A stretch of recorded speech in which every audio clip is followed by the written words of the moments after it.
Now, I want to get busy on the first couple of subjects for today. Everybody that's okay, say I'm okay. Here's the first subject that I've found so interesting. I want to share it with you. Then I want to talk about personal development, the subject that I started listening to age 25 that revolutionized my whole life, from my mentor, Mr. Earl Schoaf. Here's an interesting subject. Just jot it down now. It's called enlightened self-interest.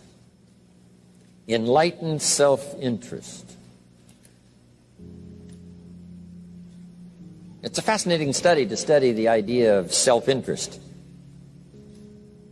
But just make this note, all of us, have self-interest. The key is for it to be enlightened so that everybody wins and no one loses.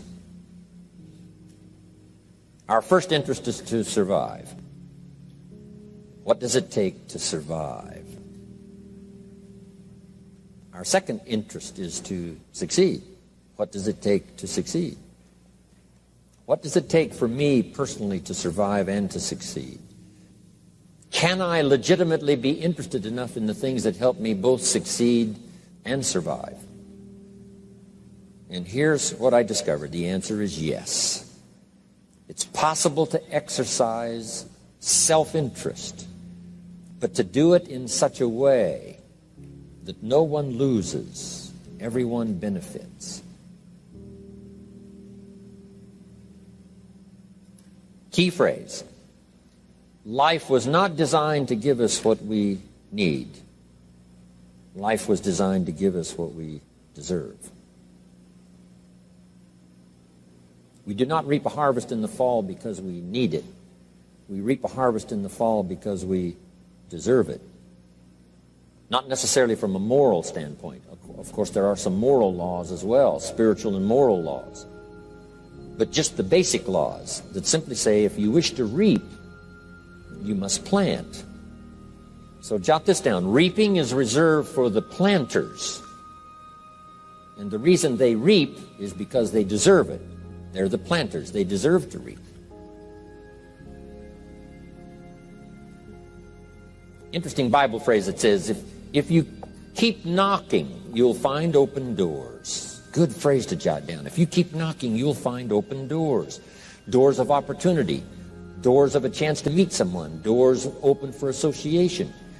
Doors open to find someone special. Doors open to find a unique business colleague. If you keep knocking, the phrase says, doors of opportunity are open to those who continually knock.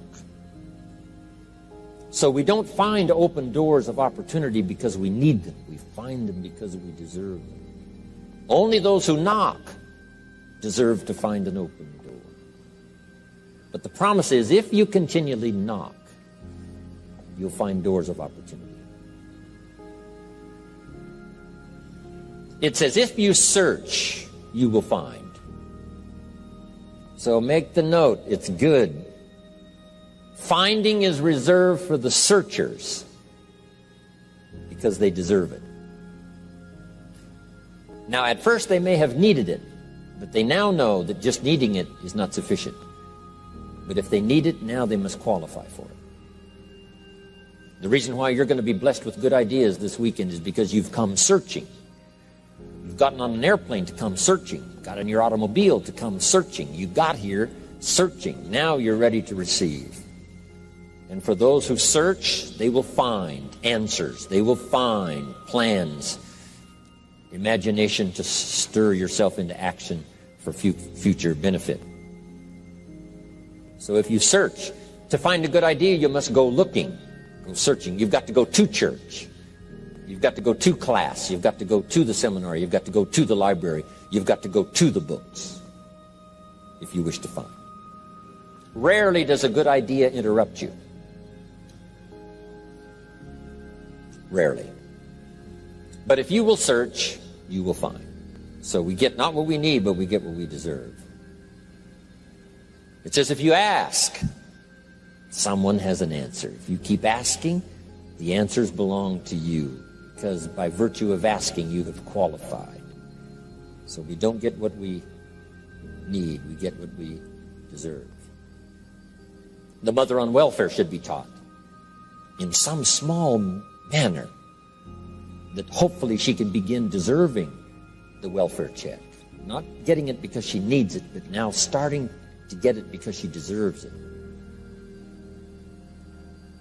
If the welfare worker says to Mary, Mary, I brought a bucket of paint and a paintbrush, and the next time I come, if the door is painted and the fence here in front is painted, I give you the check for $450.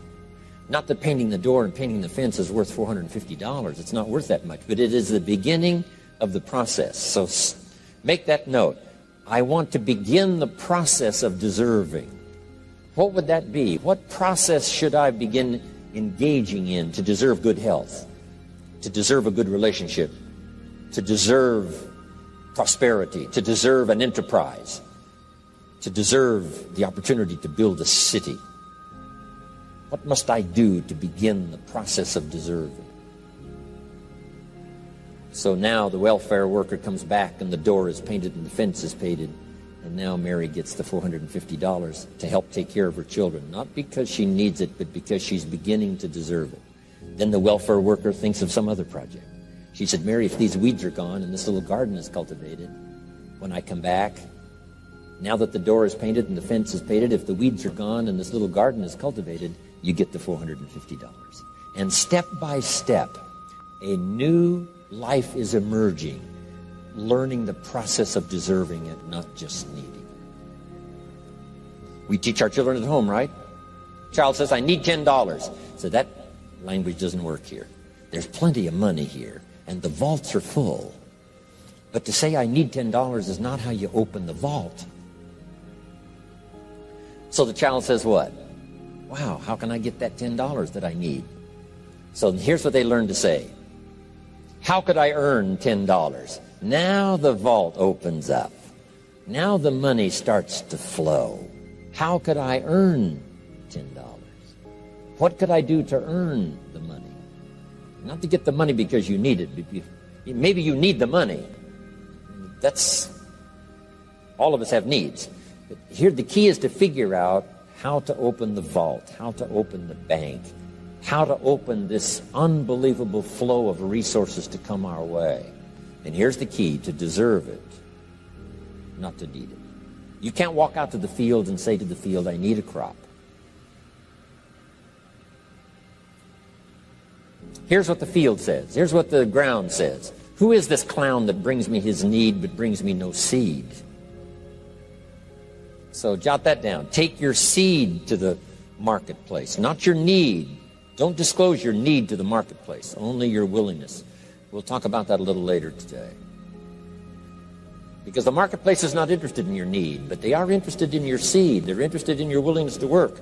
They're interested in your disciplines. They're interested in your eagerness. They're interested in your vitality and your work ethic. That's what the marketplace is interested in. Not your need, but your seed. Okay. We get what we deserve. Old Testament God says, if you'll move toward me, I'll move toward you. See, that's how you get those occasions to meet God. You must make the move. God could say, you don't move, I don't move. You say, well, that's arbitrary. Well, when you're God, you can make it that way.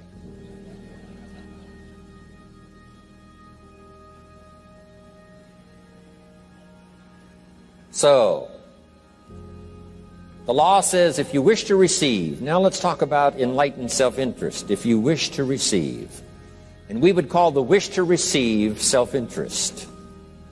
But if it's enlightened self-interest, here's what it says. I understand that in order to receive, I must give. Receiving is reserved for those who give. Receiving is not reserved for those who need it. It's reserved for those who deserve it. We deserve the receiving by giving. In fact, there's an extraordinary phrase in this little context, and here's what it says. It's better to give than it is to receive. Now, the uneducated person would find that difficult to ponder. Why would it be better to give than it is to receive? So let me give you one of the better phrases for the day. Here it is. Giving starts the receiving process. So of course it's better to give than it is to receive. How much receiving do you wish? You must start the giving process. For me to receive my additional fortunes for the future, not necessarily for the money, because I don't need the money. I take the money, but I don't need the money. But here's what I do need. For someone to say, a year from now, 5 years from now, Mr. Rohn, that seminar helped to change my life. And for whatever reason, I was brought here to this place for this time. And later someone says that. See, to receive that kind of thanks, it's unbelievable. Here's what you cannot buy. That kind of thanks. You can't buy it with money. You have to earn it.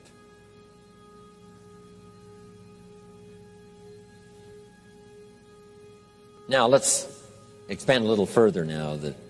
It's called the law of riches and wealth. In our own self-interest, if we wish to be rich and wealthy and prosperous and healthy and all the valuable things we can think of for the human experience, how could we get there? It's understanding the law of enlightened self-interest and the law of deserving. The question was asked in the Bible, how can we be great? What is the key to greatness?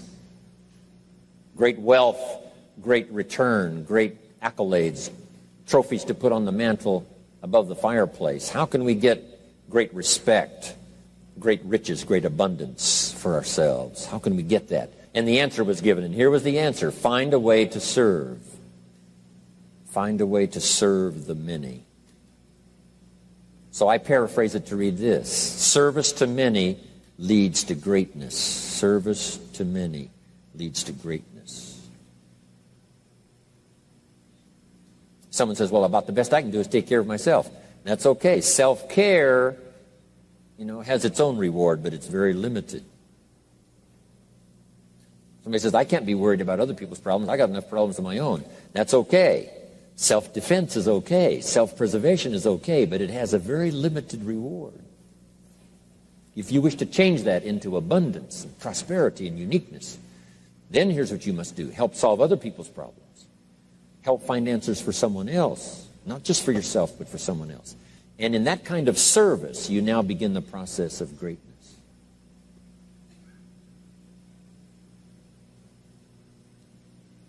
Someone asked the question, how can I be ruler over many? How could I manage a lot of people? How could I be the leader of a vast movement or enterprise? Here was the answer. Nothing wrong with that wish. We call that self-interest of the highest kind. Wishing to be the manager, the ruler, wishing to be presiding over many people. Here was the answer. Be faithful when the amounts are small. Be faithful when there's just a few. Be disciplined when there's only a few. That starts to entitle you to someday be ruler over many.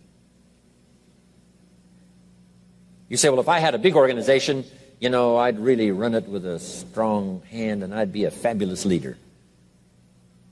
But I've only got a few and I don't know where they are. See, that's not going to work. If you wish to preside over riches, you must start when the amounts are small. Someone says, if I had a fortune, I'd really take good care of it, but I've only got a paycheck, I don't know where it goes. See, not knowing where it goes disqualifies you now for presiding over the fortune. We've all heard that, right? I don't know where it all goes. Did you ever hear that expression? Oh, we'd love to have you run the company. You don't know where it all goes.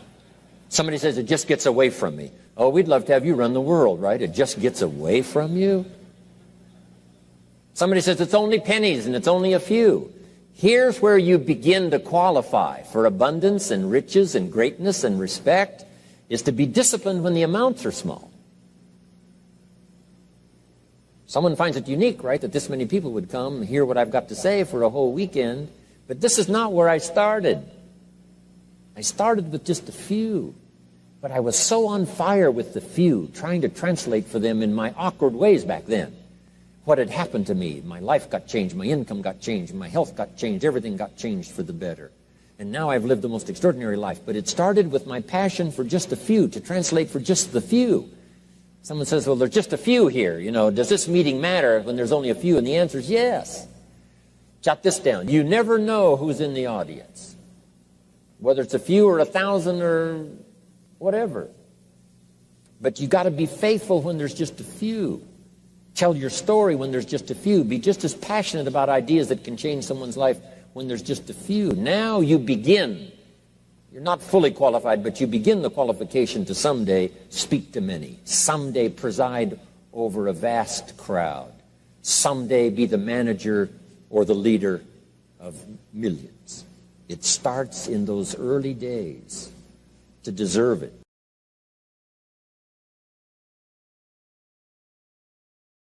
Thank you for watching. Subscribe now for more videos.